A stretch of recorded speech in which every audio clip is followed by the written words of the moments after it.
ओम अज्ञानतिमिरान्धस्य ज्ञानञ्जनशलाकया चक्षुरुन्मिलितमेन तस्मै श्रीगुरुवे नमः। श्रीचैतन्यमनोभीष्टं स्थापितं येन भूतले स्वयं रूपकदामह्यं ददाति स्वपदान्तिकं। वन्देऽहं श्रीगुरुं श्रीयुतपदकमलं श्रीगुरून् वैष्णवाचं श्रीरूपं साग्रजातं सगणरघुनाथान्वितं तं सजीवं साद्वैतं सावधूतं परिजनसहितं कृष्णचैतन्यदेवं श्रीराधाकृष्णपादान् सगणललिता श्रीविशाखान्विताश्च नारायणं नमस्कृत्यं नरं चैव नरोत्तमं देवीं सरस्वतीं व्यासं ततो जयमुदीरये। सुनवतां स्वकथा कृष्ण पुण्यश्रवणकीर्तनं हृदयन्तस्थु भद्राणि विघ्नोतु हृषतां नष्टप्रायेषु भद्रेषु नित्यं भागवत सेवया भगवती उत्तम श्लोके भक्तिर्भवति नैष्टिकी तदारजस्तमोभाव काम लोभादेश चेत एतन्नावृतम स्थित सत्व प्रसिद्धति एवं प्रसन्न मनसो भगवद्भक्ति योगता भगवतत्व विज्ञान मुक्त संगस्य जायते विद्यन्ते हृदय ग्रंथि छिद्यन्ते सर्व संशयं क्षीयन्ते चास्य कर्माणि दृष्ट्वा एव आत्मनीश्वरे धर्म प्रोजितो कैटप्वा नत्रो परमो निर्मस्राणां सतां वेद्यं वास्त्रमत्र वस्तु सिद्धं तापत्रय उन्मूलनम् सच्चिदानंद रूपाय विश्व उत्पत्ति हेतवे तापत्रय विनाशाय श्रीकृष्णाय वयं नमः। संसार सागरे मग्नं दीनं मा करुणानिधि कर्म ग्राहकृतांगम मामुद्ध भवाड्वास श्रीमद्भागवतम आख्यानं प्रत्यक्षं कृष्णवे स्वीकृतोऽस्मै अनाथं मुक्तार्थं भवसागरे मनोरथो मदीयं सफलं सर्वथा देवं निर्विघ्नेनैव कर्तव्यं दासोऽहं तं केशवम् भवे भवे यथा भक्ति पादयोस्तव जायते तथा कुरुष्वे देवेश्य नाथस्तु नोयतं प्रभु नाम संकीर्तनं यस्य सर्व पाप प्रणाशनं प्रणामो दुःखशमनं तं नमामि हरिपरम् आराध्यो भगवान् वर्जेशतन्यो तद्धाम वृंदावनं रम्या काचिदुपासना वर्गीनया कल्पिता श्रीमद्भागवतं प्रमाण अम्लं प्रेमो कुमार्थो महान् श्री चैतन्य महाप्रभु मतविदं तत्रादरुणापरः हे कृष्ण करुणा सिंधु दीनबंधु जगतपतये गोपेश गोपिका कांत राधा कांत नमस्तुते तप्त कांचन गौरांगे श्री राधे वृंदावनेश्वरी ब्रह्मानुसुते देवी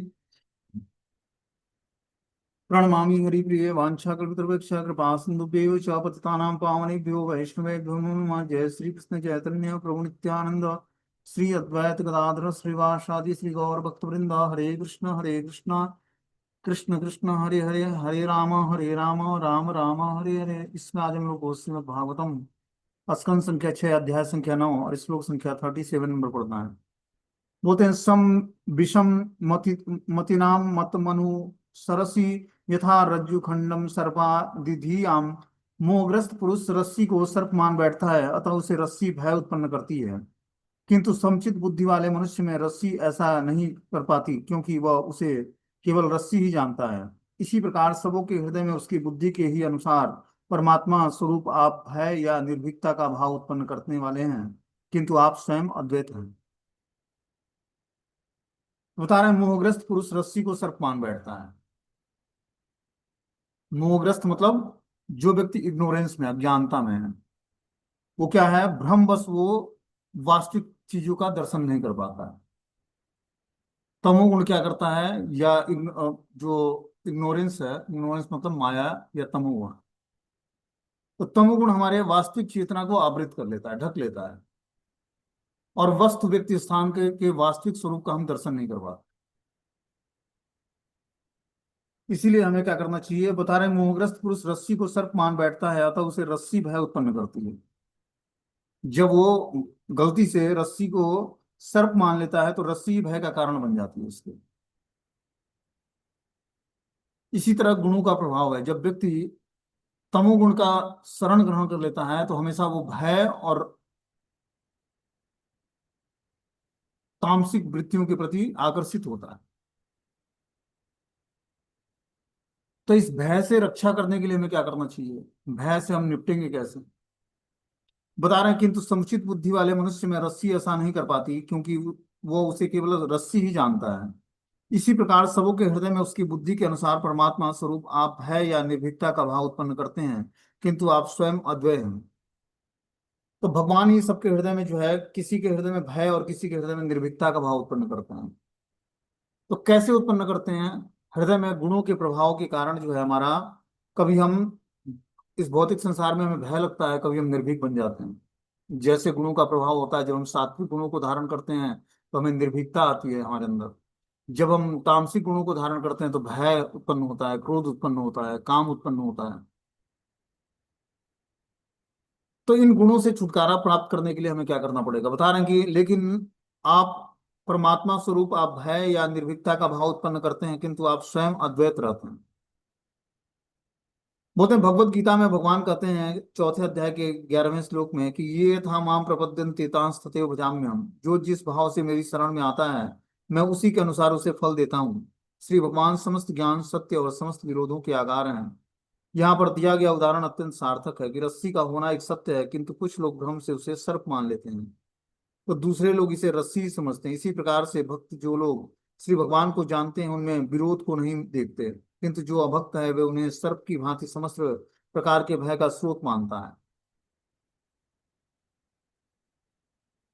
तो भगवान कृष्ण इस धराधाम पर जब प्रकट हुए तो कुछ लोगों ने भगवान के रूप में स्वीकार किया। जो असुर थे वो अपने काल के रूप में देखते थे, जैसे कंस था वो कृष्ण को काल के रूप में देखता था। वहीं गोप ग्वाल थे, भगवान को अपने मित्र के रूप में देखते थे। ग्वालिनियां अपने प्रेमी के रूप में देखती थी। तो जिसका जिस तरह का भाव था उसी तरह भगवान का उन्होंने दर्शन किया। तो ये भाव कैसे उत्पन्न होता है, भाव की प्रगाढ़ता कैसे आती है, हम भाव में स्थिर कैसे हो पाते हैं? जब हम तीनों गुणों से अपने को ऊपर उठाएंगे तब हम वास्तविक चीजों का दर्शन कर पाए कि भगवान कौन है, मैं कौन हूं, हमारा भगवान से क्या संबंध है। ये जागृत होगा हृदय में कि हम भगवान के नित्य दास कैसे हैं। दास हैं तो दासता स्वीकार कैसे करनी है। तो बता रहे हैं कि जो जिस भाव से मेरी शरण में आता है मैं उसी के अनुसार उसे फल प्रदान करता हूँ। जो भाव लेकर हम भक्ति में आएंगे उसी तरह भगवान उससे रिसिप्रोकेशन भगवान का होगा। तो क्यों ना सात्विक भाव को हम डेवलप करें। सात्विक भाव कब डेवलप होगा, जब हम सात्विक क्वालिटी को, सात्विक गुणों को धारण करने के लिए सात्विक कार्य करेंगे। जब सात्विक कार्य करेंगे तब जाके सात्विक गुण हमारे अंदर डेवलप होंगे और उसी हिसाब से भगवान से हमारा आदान प्रदान होगा। तामसिक गुणों को धारण करके हम भगवान को नहीं जान सकते। तामसिक गुणों को धारण करके हम इग्नोरेंस में रहेंगे, अज्ञानता में रहेंगे। इसलिए सात्विक गुणों को धारण करने के लिए हमें सतुगुणी कार्य करने पड़ेंगे। सतुगुणी कार्य क्या है, भक्ति है तो एब्सोल्यूट प्लेटफॉर्म पर भक्ति, लेकिन सतुगुण से शुरू हो जाती है। जब व्यक्ति के अंदर सात्विक गुण डेवलप होते हैं तो धीरे धीरे वो भक्ति की तरफ आगे बढ़ता है, प्रोग्रेस करता है। और पूर्ण रूपेण भगवान की शुद्ध भक्ति प्राप्त करने के लिए तो अपने को शुद्ध भक्ति के सात्विक गुणों को, मतलब शुद्ध सत्व के प्लेटफॉर्म पर अपनी चेतना को स्थिर करना पड़ेगा, जो वसुदेव पद कहलाता है। तो उस पद को प्राप्त कैसे करेंगे, तो इसमें ग्रेजुअली हम ग्रोथ करेंगे। अचानक ग्रोथ नहीं होता आध्यात्मिक जीवन में। ग्रेजुअली जब हम सात्विक गुणों को डेवलप करने के लिए जब भक्ति के, साधना भक्ति के नियमों का दृढ़ता से पालन करेंगे तब धीरे धीरे हमारे पाप नष्ट होंगे। पाप नष्ट होने से हमारे गुणों का प्रभाव हम पर हटेगा। जैसे जैसे हम मंत्र जाप करते हैं, सात्विक भोजन लेते हैं और फिर जो है सात्विक तरीके से पवित्रता पवित्रता का नियम का पालन करते हैं, पंक्चुअलिटी का पालन करते हैं कि सही टाइम पर सही कार्य करना है, तो हमारी धीरे धीरे दशा और दिशा दोनों चेंज हो जाती है।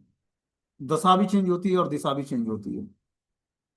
और जब दशा और दिशा दोनों चेंज होगी तब जाकर हम धीरे धीरे सात्विक प्लेटफॉर्म पर अपनी चेतना को स्थिर कर पाएंगे और जान पाएंगे कि मात्र जीवन का उद्देश्य क्या है, भगवान की भक्ति। इसीलिए मनुष्य जीवन मिला है। जब तक तामसिक और राजसी गुण है हमारे अंदर तब तक हम पूर्ण रूपेण भक्ति को स्वीकार नहीं करेंगे। और भक्ति जो है सेंटिमेंटली तरीके से भावुकता भरी भक्ति नहीं है। भक्ति पहले हमें क्या करना पड़ेगा, इसको रियलाइज करना पड़ेगा शास्त्रों के हिसाब से, शास्त्रों की बातों को ध्यान में रखते हुए। तब जाकर हम भक्ति को ठीक से समझ पाएंगे। और उसके बाद जो हमारे अंदर भाव उत्पन्न होगा वो शास्त्रों के बिहाव पर भाव उत्पन्न होगा। वो भाव काल्पनिक नहीं होगा, कृत्रिम भाव नहीं होगा कि देखते ही भगवान के श्री विग्रहों को रोना शुरू कर दें और कुछ ही देर बाद जो है भाव चेंज हो जाता है, भोग अच्छा लगने लगता है। तो ये कृत्रिम भाव है कि भगवान के सामने आए तो प्रायश्चित किए और फिर गए तो भोग की सुविधाएं हमें मिली तो भोग अच्छा लगने लगा हमें। हर समय एक ही भाव में स्थिर रहना, पूर्ण रूपेण अपनी चेतना को कृष्ण भावना भावित बनाना।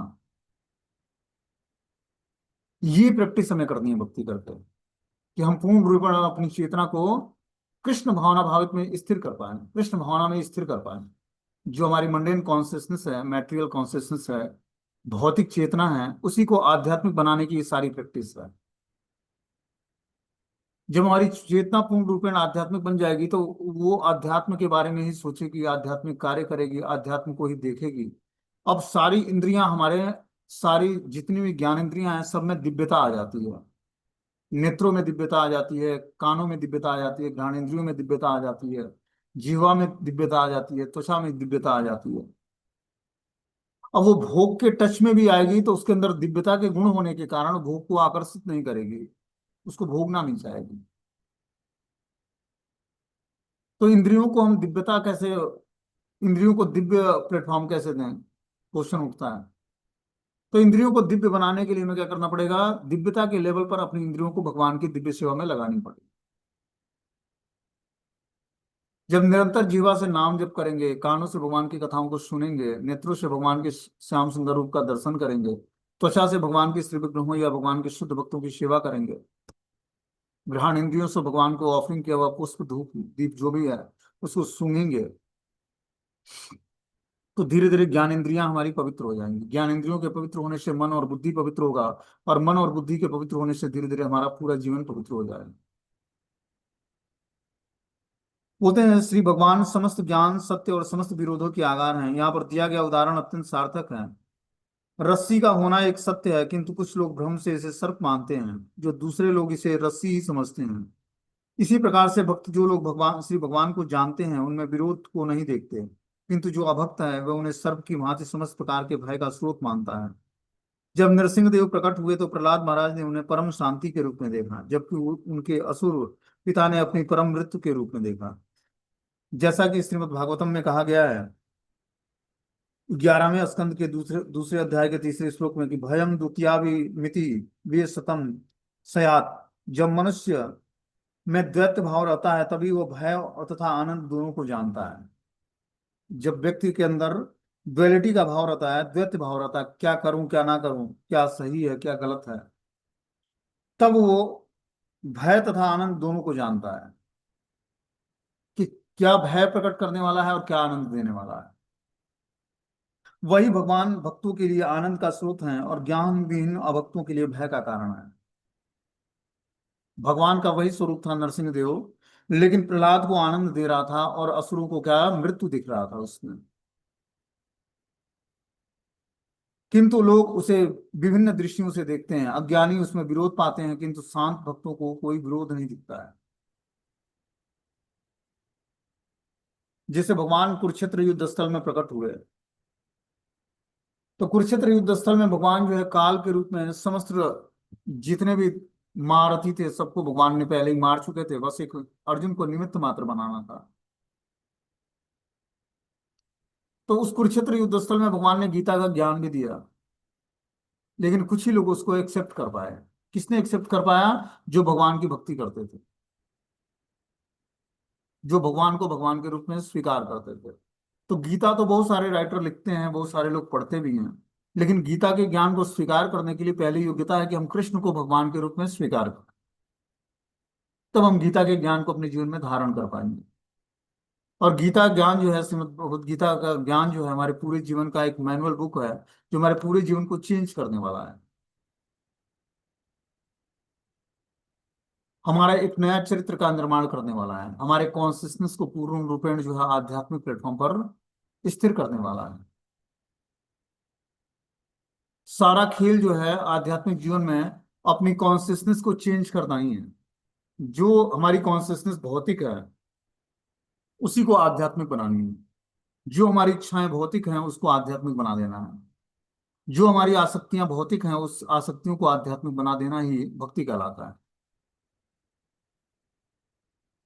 तो जब तक हम भक्ति को प्रैक्टिकली स्वीकार नहीं करेंगे, श्रवणम कीर्तनम विष्णु स्मरणम पाद सेवनम अर्चनम वंदनम दास्यम साख्यम आत्मनिवेदनम, ये 9 मेथड से भक्ति की जाती है, जिसमें श्रवण और कीर्तन कलयुग के लिए बहुत ही इंपॉर्टेंट और पावरफुल हथियार है।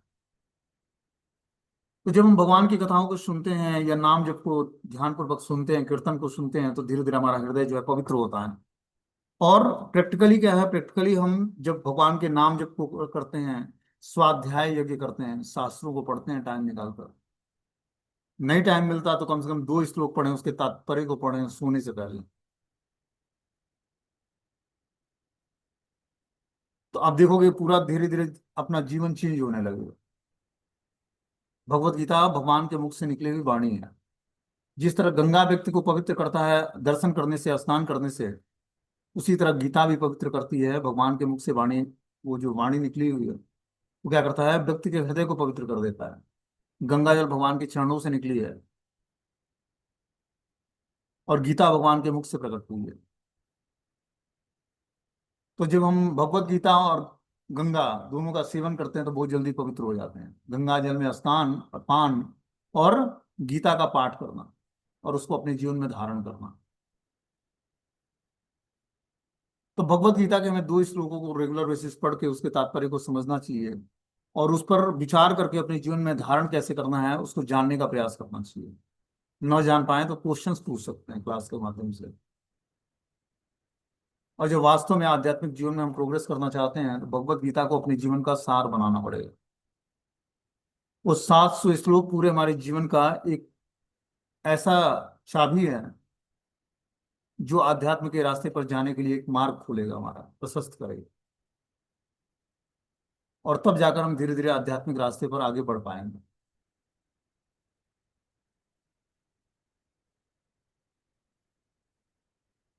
38वें श्लोक में बताते हैं कि स एव ही पुनः सर्व अस्तनु वस्तु स्वरूपम सर्वेश्वरम सकल जगत कारण कारणम भूतम सर्वम प्रत्यगात्म्यम त्वा सर्वम गुणाभासोपलक्षितः एक एव पर्यवेसितम। विचार विमर्श से यह देखा जा सकता है कि परमात्मा यद्यपि विभिन्न प्रकार से प्रकट होते हैं किंतु प्रत्येक वस्तु के मूल तत्व वे ही हैं। संपूर्ण भौतिक शक्ति इस संसार का कारण है किंतु यह शक्ति उन्हीं से उद्भूत है, अतः वे ही समस्त कारणों के कारण हैं और बुद्धि और इंद्रियों के प्रकाशक हैं। वे प्रत्येक वस्तु में परमात्मा रूप में देखे जाते हैं, उनके बिना प्रत्येक वस्तु मृत हो जाती है। परमात्मा रूप में आप परम नियंता ही एकमात्र शेष बचे हैं। तो बता रहे हैं यहाँ पर कि विचार विमर्श से यह देखा जाता है कि परमात्मा यद्यपि विभिन्न प्रकार से प्रकट होते हैं किंतु प्रत्येक वस्तु के मूल तत्व वे ही हैं, उन्हीं से सब वस्तुएं प्रकट होती हैं। ठीक है ना, तो वही उसके क्या है, मूल तत्व हैं। हर वस्तु के मूल तत्व भगवान ही है, परमात्मा के रूप में है। संपूर्ण भौतिक शक्ति इस संसार का कारण है किंतु यह शक्ति उन्हीं से उद्भूत है, अतः वे ही समस्त कारणों के कारण है। समस्त शक्तियां जितनी भी इस भौतिक संसार में चलायमान है वो समस्त शक्तियां भगवान की ही शक्तियां हैं। भगवान से स्वतंत्र कोई भी शक्ति इस भौतिक संसार में कार्य नहीं करती है। भौतिक संसार में नहीं, समस्त संसार में, किसी भी ब्रह्मांड में भगवान के से स्वतंत्र कोई भी शक्ति नहीं है, क्योंकि भगवान ही सुप्रीम कंट्रोलर है। सब कुछ को कंट्रोल करने वाले और दिव्य स्तर पर स्थित करने वाले भगवान ही हैं। बोलते हैं किंतु यह शक्ति उन्हीं से उद्भूत है, अतः वे ही समस्त कारणों के कारण है और बुद्धि और इंद्रियों के प्रकाशक हैं। वे प्रत्येक वस्तु में परमात्मा रूप में देखे जाते हैं, उनके बिना प्रत्येक वस्तु मृत हो जाती है। परमात्मा रूप में आप परम नियंता ही एकमात्र शेष बचे होते हैं। बोलते हैं सर्व वस्तुनि वस्तु स्वरूपम शब्दों से सूचित होता है कि परमेश्वर प्रत्येक वस्तु के मूल सिद्धांत हैं। ब्रह्म संहिता में 5वें अध्याय के 35वें श्लोक में कहा गया है कि एको अपृष्ठो रचयितुम जगदंड कोटि यच्छक्तिरस्त जगदंड चया यदंतम अंडांतरस्थ परमाणु च अंतरस्थम गोविंदादि पुरुषम तम हम भजामि। मैं उस श्री भगवान गोविंद की पूजा करता हूँ जो अपने अंशों के रूप में ब्रह्मांड तथा प्रत्येक परमाणु में प्रवेश करते हैं और समस्त भौतिक सृष्टि के अपनी अनंत शक्तियों को प्रकट करते हैं। भगवान परमात्मा रूप में अपने एक ही अंश अंतर्यामी द्वारा अनंत ब्रह्मांडों में व्याप्त हैं। तो यहाँ पर ब्रह्मा जी के द्वारा लिखा हुआ ब्रह्म संहिता, उससे एक श्लोक उद्धृत किया जाता, बताया जाता है कि श्री भगवान गोविंद की मैं पूजा करता हूँ जो अपने अंशों के रूप में ब्रह्मांड के प्रत्येक परमाणु में प्रवेश करते हैं। भगवान हर एक परमाणु में बहुत ही सूक्ष्म रूप से रहते हैं और समस्त भौतिक सृष्टि अपनी अनंत शक्तियों को प्रकट करते हैं। भगवान परमात्मा रूप में अपने एक ही अंश अंतर्यामी द्वारा अनंत ब्रह्मांडों में व्याप्त। तो भगवान परमात्मा रूप में हर जीवात्मा के अंदर अंतर्यामी परमात्मा के रूप में निवास करते हैं, पूरे ब्रह्मांड के हर तत्व में। चूंकि भगवान परमात्मा है अतः वे प्रत्येक जीव के यहाँ पर परमाणु के भी मूल तत्व हैं। वे ही असली सत्य हैं। बुद्धि की विभिन्न अवस्थाओं में मनुष्य प्रत्येक वस्तु में परमेश्वर की उपस्थिति को उनकी शक्ति के प्राकट्य से जान पाता है। यह संपूर्ण ब्रह्मांड तीन गुणों से व्याप्त है। मनुष्य अपने भौतिक प्रकृति के गुणों के अनुसार ही उनके अस्तित्व को समझ सकता है। तो भगवान के अस्तित्व को समझने के लिए भौतिक प्रकृति के गुणों के अनुसार ही उनके अस्तित्व को हम समझ पाते हैं। जितनी मात्रा में हमारा शुद्धिकरण होता है तीन गुणों से, उतना ही मात्रा में हम भगवान को समझ पाते हैं। आगे जो है 39वां श्लोक है, बोलते हैं कि अतः हे मधुसूदन, जिन्होंने आपकी महिमा के समुद्र की एक भी अमृतमयी बूंद को चख लिया है, उसके मन में निरंतर आनंद की धारा प्रवाहित होती रहती है। ऐसे महात्मा भक्त दृश्य तथा श्रवणेन्द्रियों से उत्पन्न होने वाले तथाकथित भौतिक सुख की झलक को भूल जाते हैं। ऐसे भक्त समस्त इच्छाओं से मुक्त होकर सभी जीवात्माओं के वास्तविक मित्र होते हैं।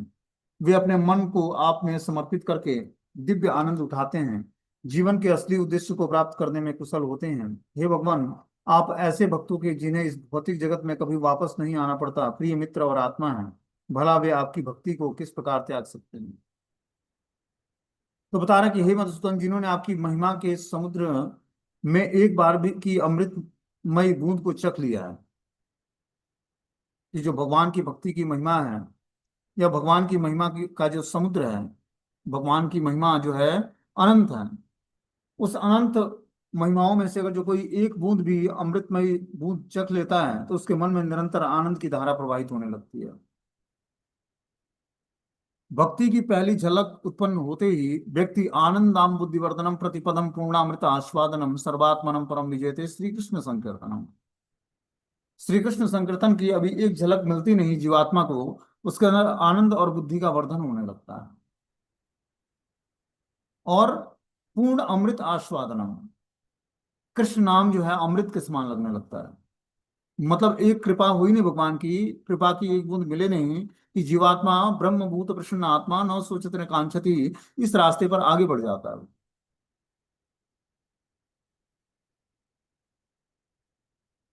तो इसके लिए हमें क्या करना पड़ेगा, भगवान की कृपा की एक बूंद को आकर्षित करने के लिए हमें करना क्या पड़ेगा।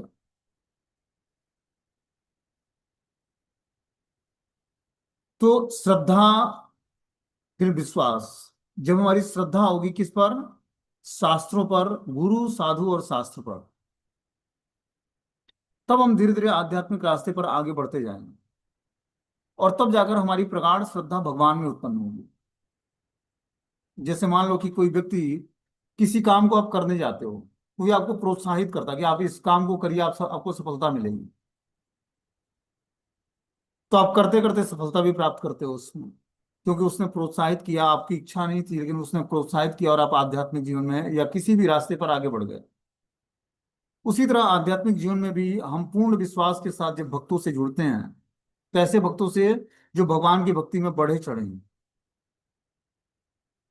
जिनकी मति भगवान में लगी है और प्योर कॉन्सियसनेस है जिनकी, जिनका अपना कोई स्वार्थ नहीं है, जिनका मात्र एक ही स्वार्थ है, भक्तों को प्रोग्रेस दिलाना, भक्तों की भगवान की सेवा में एंगेज करना। ऐसे भक्तों का जब हम संग करते हैं तब जाकर धीरे धीरे जो है हम आध्यात्मिक जीवन में प्रोग्रेस कर पाते हैं और अपनी चेतना को उत्कृष्ट बना पाते हैं। जैसा हमारा एसोसिएशन रहेगा उसी तरह हमें धीरे धीरे भक्ति करने के चांसेस मिलेंगे। इसीलिए हमें क्या करना है, सर्वोत्कृष्ट भक्तों का संग करना है। वो संग कैसे प्राप्त होता है, तो संग हम भक्तों का दो प्रकार से करते हैं।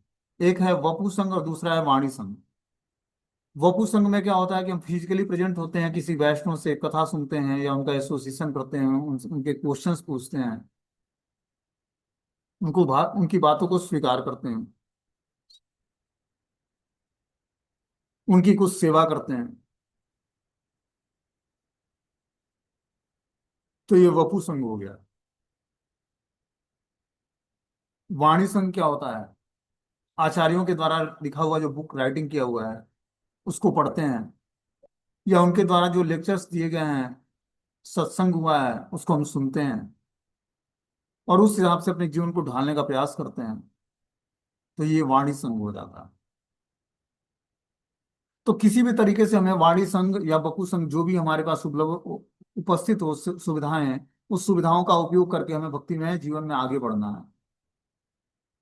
और हमें तभी चांस मिलेगा जब हम अच्छी तरीके से भगवत नाम का जप करेंगे, क्योंकि 99% भक्ति हमारी हमारे जपा की क्वालिटी पर डिपेंड करती है। और जपा हम तभी अच्छे से कर पाएंगे जब हम आध्यात्मिक गुरु का आश्रय ग्रहण करेंगे, क्योंकि वो हमें अधिकार प्रदान करते हैं मंत्र जाप करने की, साधना भक्ति के नियमों का पालन करने का, शास्त्रों को पढ़ने का अधिकार। जब तक हमें किसी प्रमाणिक गुरु से नहीं मिलेगा तब तक हमारे हृदय में भक्ति का जागरण नहीं होगा, क्योंकि उनके पास वो अधिकार है जो हमें प्रदान करते हैं। तो इसके लिए हमें क्या करना पड़ेगा, अपनी साधना भक्ति को बहुत ही तीव्रता से जब हम करेंगे तब हम गुरु पादाश्रय खोजेंगे कि हमारे वास्तविक गुरु कौन है, जिनकी शरण ग्रहण करके हम आध्यात्मिक जीवन में आगे बढ़ पाए। आपके अंदर विकलता उत्पन्न होगी भगवान को जानने की, भगवान की भक्ति को स्वीकार करने की।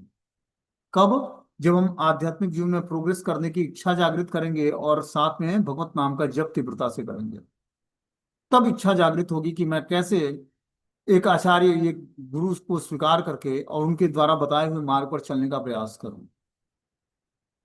भक्ति स्वतंत्र नहीं है। भक्ति को स्वीकार करने के लिए अपने भौतिक जीवन में बहुत कुछ सेक्रीफाइस करना पड़ता है व्यक्ति को। जो सेक्रीफाइस नहीं करेगा वो भक्ति करने की योग्यता नहीं है उसके अंदर। हर चीजें आपके अनुसार फेवरेबल नहीं होंगी। हमें भक्ति को स्वीकार करना है, किसी भी चीज से समझौता करके, और जो समझौता करना भी पड़े तो समझौता करके हमें श्रवणम और कीर्तनम में को बहुत ही अच्छे तरीके से करना है। भगवान की कथाओं को सुनना है और नाम जप करना है, तभी हमारा आध्यात्मिक प्रोग्रेस होगा। सेक्रीफाइस करने का मतलब है कि कभी भी हमारे जीवन में फेवरेबल चांसेस नहीं आएंगे कि चलो अब हम कंटिन्यूटी में भगवान की भक्ति को स्वीकार कर लें, क्योंकि जीवन में उथल पुथल हमेशा मचा रहेगा। पारिवारिक जीवन में हम सबको एक्सपीरियंस होगा कि जो है कभी भी एक जैसा वातावरण नहीं होता है। रोज कुछ ना कुछ चैलेंज ऐसे होते हैं जिसको फेस करना होता है। तो ऐसे वातावरण में हम भक्ति को कैसे स्वीकार करें?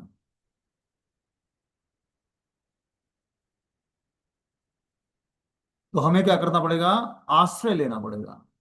जब हम आश्रय लेंगे गुरु तत्व का, प्रार्थनाएं करेंगे, उनसे कृपा की याचना करेंगे, तब हम आध्यात्मिक जीवन में प्रोग्रेस कर पाएंगे।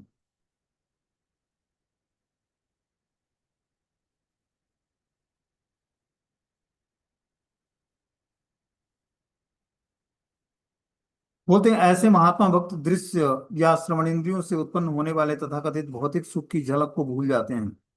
ऐसे भक्त समस्त इच्छाओं से मुक्त होकर सभी जीवात्माओं के वास्तविक मित्र होते हैं। वे अपने मन को आप में समर्पित करके दिव्य आनंद उठाते हुए जीवन के असली उद्देश्य को प्राप्त करने में कुशल होते हैं।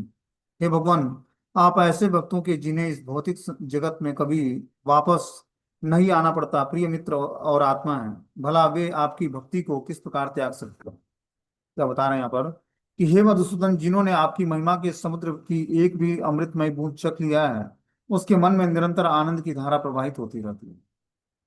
तो भगवान की भक्ति का एक भी अमृत बूंद और जो व्यक्ति को चख लेता है तो उसके हृदय में सदा ही आनंद की धारा प्रवाहित होती रहती है, क्योंकि भक्ति हमेशा आनंद ही देने वाली है, कुंठा उत्पन्न करने वाली नहीं है।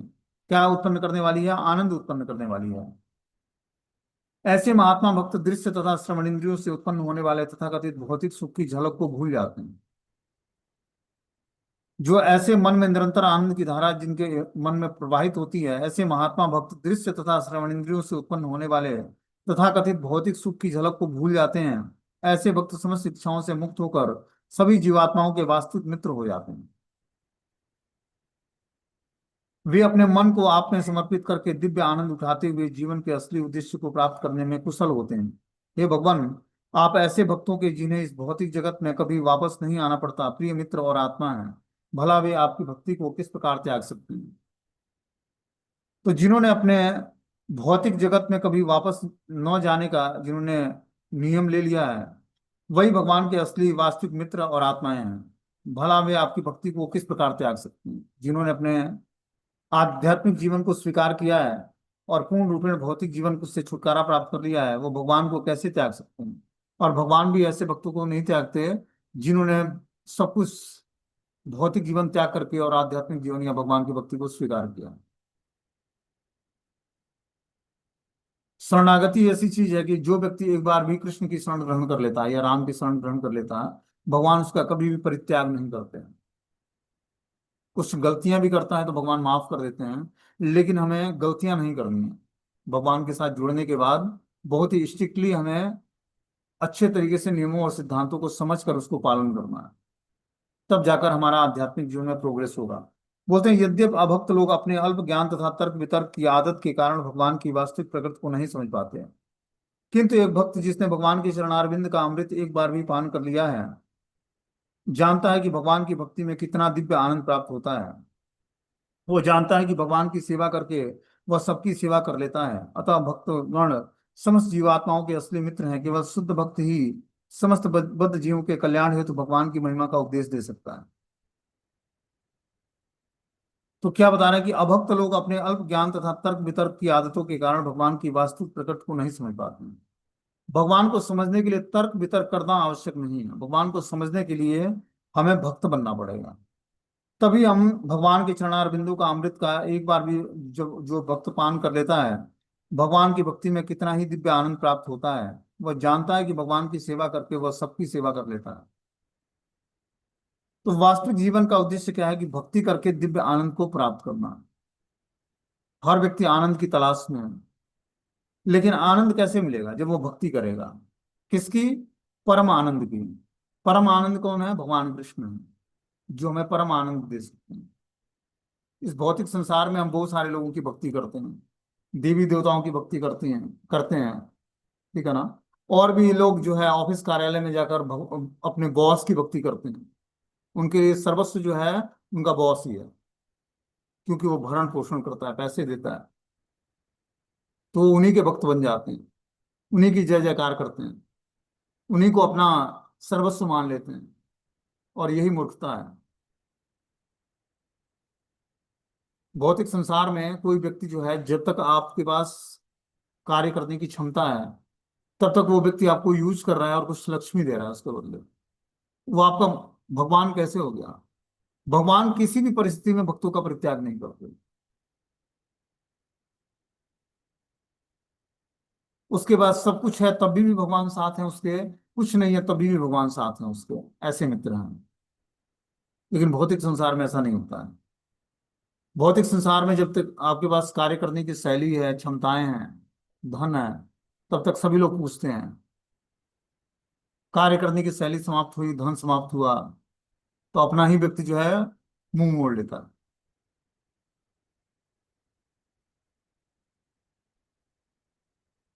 तो क्या है, भौतिक संसार में प्रेम नहीं है आपस में। जहां पर आपस में प्रेम नहीं है, वहां पर सेवा भावना कैसे डेवलप हो पाएगी? लेकिन आध्यात्मिक जगत में ऐसा नहीं है। आध्यात्मिक जगत में आप भगवान की सेवा करते हो, भगवान भी चाहते हैं कि मैं अपने भक्तों की सेवा करूं। ये भगवान का भाव होता है। और आप हो सकता है कि तुच्छ सेवा ना कर पाओ भगवान की, लेकिन भगवान आपकी तुच्छ सेवा करने के लिए भी तैयार हो जाएंगे, जैसे अर्जुन के केस में देखा जाता है। भगवान अर्जुन के रथ के सारथी बन जाते हैं, ड्राइवर बोल सकते हैं।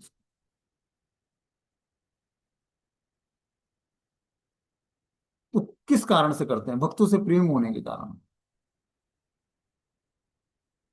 जब आपस में हम देखते हैं पारिवारिक जीवन के सदस्यों के साथ हमें प्रेम होता है, तो एक दूसरे की सेवा करते हुए ये नहीं लगता कि हम कोई छोटी सेवा कर रहे हैं या बड़ी सेवा कर रहे हैं। बस करनी है उनकी प्रसन्नता के लिए तो करनी है। लेकिन वहां पर भी कुछ ना कुछ स्वार्थ होता है। लेकिन आध्यात्मिक जीवन में भगवान के साथ कुछ स्वार्थ नहीं है। व्यक्ति जो है पूर्ण पवित्रता के साथ भगवान की सेवा करता है, और भगवान भी पूर्ण पवित्रता के साथ उसकी सेवा को स्वीकार करके और इसी प्रोग्रेशन करते हैं, आदान प्रदान करते हैं भक्तों के साथ।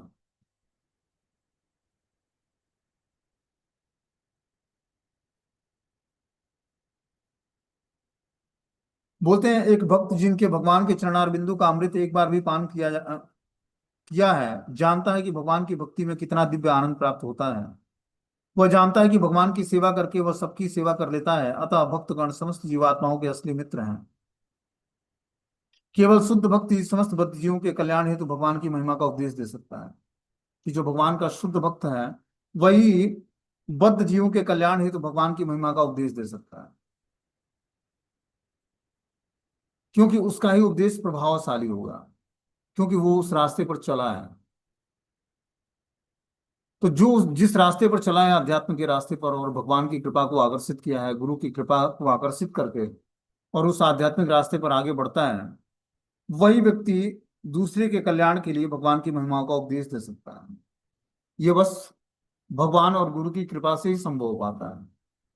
अपने सामर्थ्य के अनुसार व्यक्ति जो है किसी को शास्त्रों की बातों को एज इट इज प्रस्तुत नहीं कर सकता है। ये तो गुरु वैष्णव साधु शास्त्र की कृपा होती है, तब व्यक्ति जो है भगवान की महिमाओं को ग्लोरीफाई कर पाता है, अपने प्रयास से नहीं। क्योंकि ये ज्ञान जो है एब्सोल्यूट ज्ञान है, सत्यता के प्लेटफॉर्म पर है, सत्य ज्ञान है। ये काल्पनिक घटनाएं नहीं है। जैसे भौतिक संसार में क्या होता है, हम कोई मूवी या सीरियल देखते हैं तो क्या बोलते हैं उसमें, कि इस धारावाहिक के सारे पात्र और घटनाएं काल्पनिक है, इसका वास्तविक जीवन से कुछ लेना देना नहीं।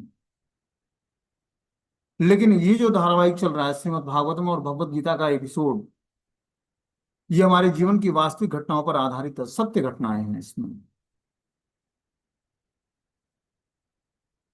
और ये हमारे वास्तविक जीवन का से इसका 100% लेना देना है।